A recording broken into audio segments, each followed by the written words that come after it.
start to examine what lies they've been told in their own life and how those lies have shaped and impact their careers and what they want to do differently.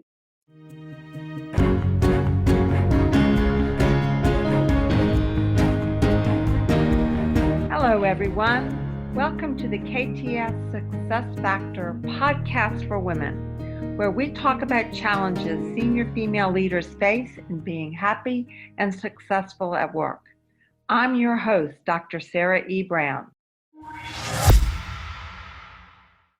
Areva Martin is an award-winning civil rights attorney, advocate, social issues commentator, talk show host, and producer. A CNN legal analyst and Harvard Law School graduate, Martin founded Martin & Martin, LLP, a Los Angeles-based civil rights firm, and is the CEO of Butterfly Health, Inc., a mental health technology company.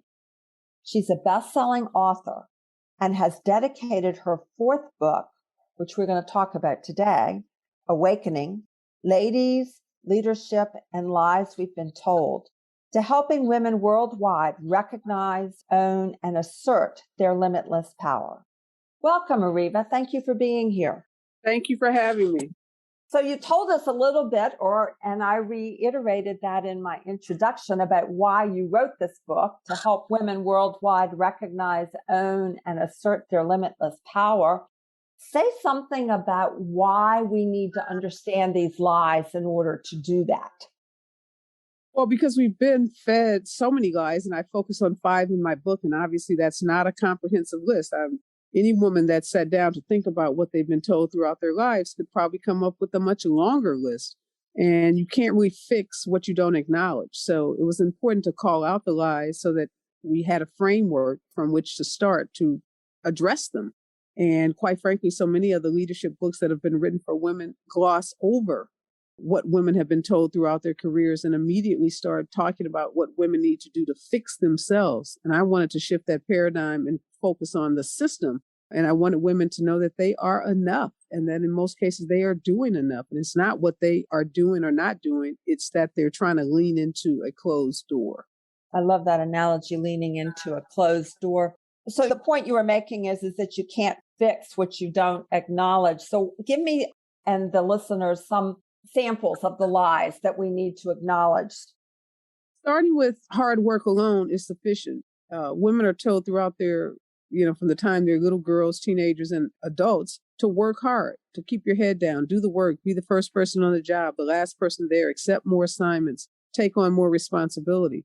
We're not told is that so many decisions are made about how far you go in the workplace have nothing to do with how hard you work or your work ethic. It has more to do with relationships. It has to do with oftentimes unspoken things that are happening, deals that are being cut in rooms where women often aren't included.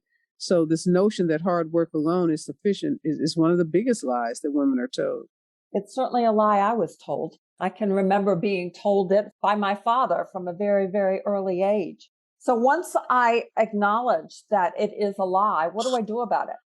Well, there's no one size fits all for all women. It depends on the situation that you find yourself in, where you are in your career, and what you want to do about it. What I wanted women to do was to first acknowledge it and to open their eyes to it and start that healing process. Because for a lot of women, these lies have been quite traumatized. I had a woman who wrote me that she couldn't get past chapter 3 of the book without weeping, thinking of how many careers she walked away from, how many great job opportunities because she believed there was something wrong with her. So for a lot of women, what you start to do immediately is to start to heal. You start to quite frankly recognize that you are enough. And that in and of itself is very empowering.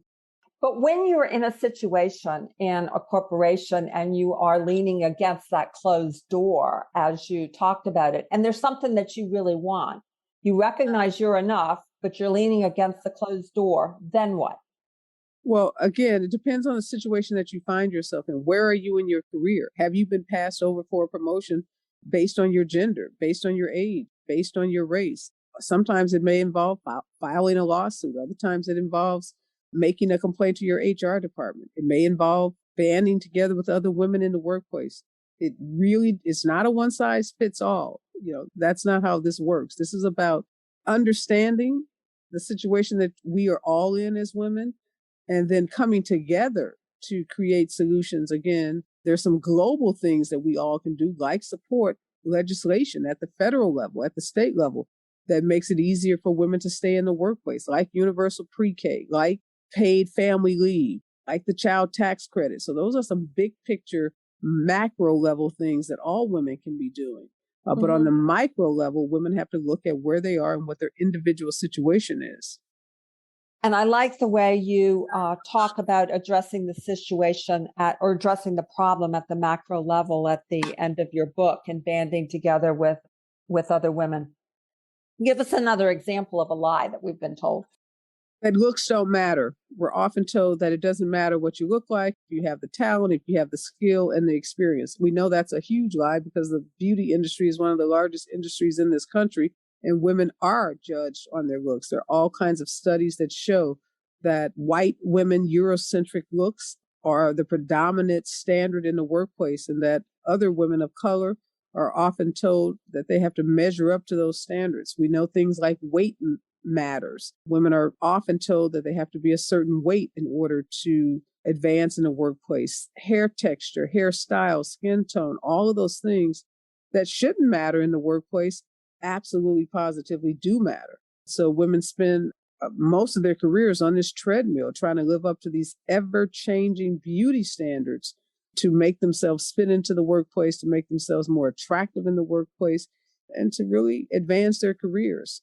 And those aren't the same standards that men have to live up to. Men get a suit and a tie, and nowadays with business casual, a pair of khakis and a shirt, and that's it. They don't have to worry about their hair, the color of their skin, the size of their girth. All of those things are pretty non-issues for men. And it's very empowering to recognize this is a lie and that I'm okay the way I am. So, Areva, and you've had a very successful career yourself. You obviously overcame all of these lies yourself. What prompted you to want to write this book? I was always taught that to whom much is given, much is expected. And I was quite frankly frustrated with the narrative that was the predominant narrative in a lot of women's leadership books that came out in the early and mid 2000s, books that told women that they needed to do more. And as we were going through the racial reckoning that this country experienced over the last 18 months or so, again, there seemed to be something missing from the conversation about systemic racism, and that was systemic gender bias. So it felt like a perfect opportunity to have this conversation, which for many can be an uncomfortable conversation, but for others, it's a quite empowering conversation. But while we were examining all the things that were holding people of color back in this country, it felt appropriate to also talk about women. So that was in some ways an impetus for it, but it really started before the civil unrest as I looked at the leadership books that were available to most women and just having conversations with women who were trying to figure out what more could they do, and feeling frustrated. What is your vision of what a woman would do after reading this book? Start to talk to other women, start to talk to the men in their lives, start to, for themselves, unpack what they have been told. Like I said, I call out 5 lies. Each woman could sit down and maybe, come up with their own list. I've encouraged women to have awakening parties where they get together in groups with other women, get together in groups with men, and start talking about these issues. One thing that was very clear to me, too, is that there's this notion in this country that women have achieved equality because women are in colleges. We're graduating college. We're in jobs. We have 41 females that are heads of Fortune 500 companies. So oftentimes the headline is, women are equal to men. And as much as that is true, there are so many ways in which we are not equal, including in pay and salary. There was just a report out that showed female doctors over the course of their careers make $2 million less than their male counterparts in the same practice areas. So those conversations, we aren't having enough of. So I would hope that after someone reads this book is that they start to examine what lies they've been told in their own life and how those lies have shaped and impact their careers and what they want to do differently. So this is a wake-up call book. That's why it's called Awakening. This is, your friendly reminder that there are things wrong in our society, and it's okay for us to acknowledge them and to talk about them. Marvelous. Areva, is there any question I should have asked you about this book that would inspire people to go read it? I think one of the biggest lies that I know pretty much every woman at every stage in her career is told, that I think is so important that we talk about, is this notion that you can't have it all, that you have to make a binary choice between having a career or having children. It's not a day goes by that I don't talk to a woman who's either confronted that or feels as if that's a decision they're in the midst of making right now in their careers. That's one of the biggest myths we have to dispel and disabuse women, younger women coming into the workplace who are, quite frankly, torn apart internally over that decision. Can I have a child and be successful in my career? We need to put an end to this notion that women, who are the only, species on the planet that can birth children, can't do that and have successful careers. Well said. Well said. Well, I have read the book and I think it's excellent. I commend this book, Awakening. Ladies, Leadership, and the Lies We've Been Told, to all of you. And Areva, thank you so much for being with us today. Thank you.